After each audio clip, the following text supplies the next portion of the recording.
Hello there and welcome. So in this video I'm just going to talk briefly about local knowledge, knowing the roads around where you live.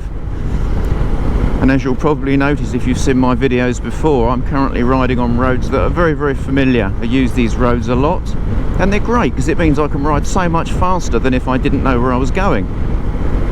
Except I can't, can I? Not really. And it's amazing how many times over the years I've heard people say this. And also students very often. They seem extra nervous if they're going to be taking their test and doing their training on roads they don't know, but they seem a lot happier on roads they do know. And so with local knowledge we have to be clever enough to use it to our advantage but not to our disadvantage.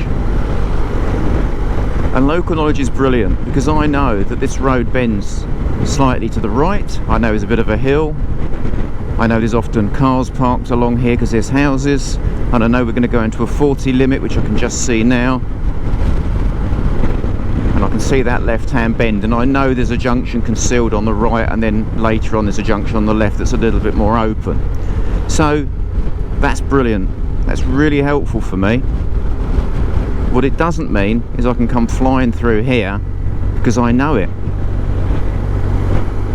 And there's roads that we all do maybe every working day of our lives for year in, year out, and we know that road and we always expect the same results. So we become very complacent because we know it. And I did hear many years ago that suggested that most collisions that people were involved in happened within about a mile of home. Now I've got no way of verifying that, and I mentioned that to a student not so long ago, and they interestingly said to me, but is that because they're always in that area? And I said, it's an interesting point. Maybe it is just frequency and chance. However, if you do know roads well, you're less likely to be focusing on them.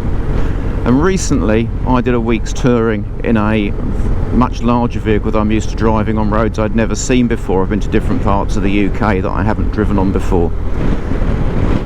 And as someone who is a professional trainer,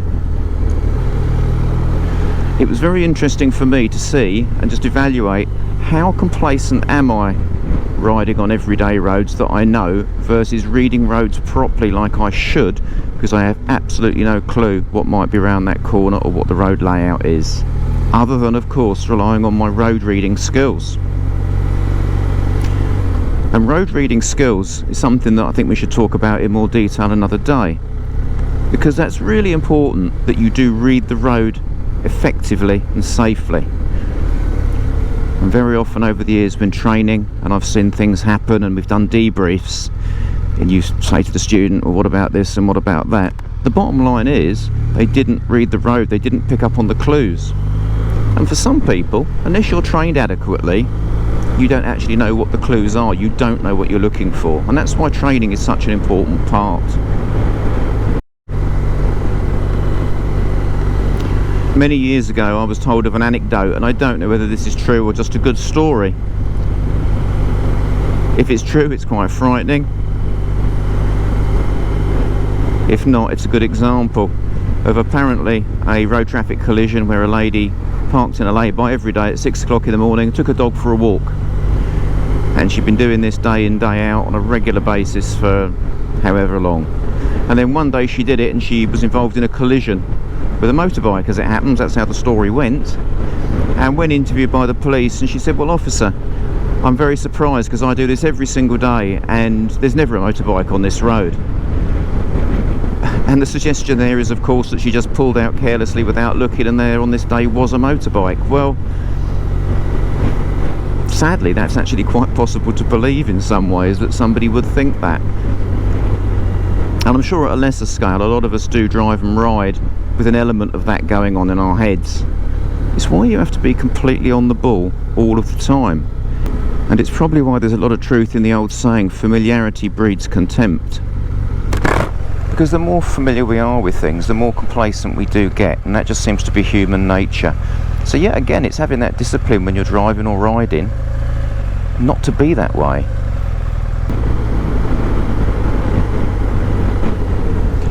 So this section of road is a road I know well. I've done this for over 13 years.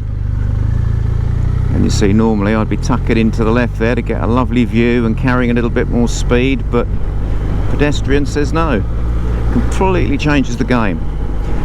And as we come along here as well, as I say, over 13 years I've been doing this road on a very regular basis. I know it very, very well.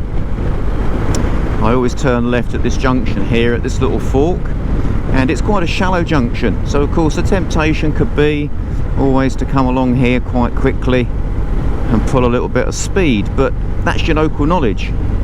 But sense should say to you, what's parked around that corner? Because look, the limit point's not moving that quick, we should be reducing our speed. It's tempting, isn't it, to come flying down here because you know it's not that sharp. But unfortunately, it's not always what's parked around the corner. Sometimes it can be this. And if you look at the overhang on the back of that truck, you'll see there's actually nowhere to go. And that's why you should better stop in the distance you can see to be clear. Because even speed reduction wouldn't have been that helpful for me there if I'd have been carrying too much speed. That could have been quite unpleasant. So this same section of road, much travelled by me, is coming along here. And notice how the van driver coming towards me just signals me with his hand to slow down. And my immediate thought is, slow down, what are you on about? I know how fast to ride a motorcycle on these roads, but then I thought again, and I thought, what actually if he's being helpful?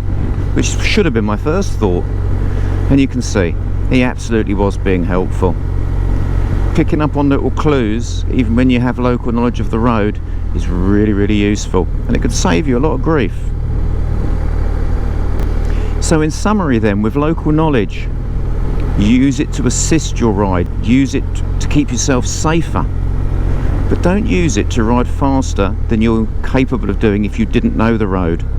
Local knowledge is not an excuse to ride faster than you're able because you think you know what's going on. Your speed should always be dictated by what you can see, what you can't see, and what you can reasonably expect to happen. So if you find you're very slow on roads you don't know and very fast on roads you do know, I'm afraid there's a training need because you don't know how to read the road properly. So until next time, ride safe and take care.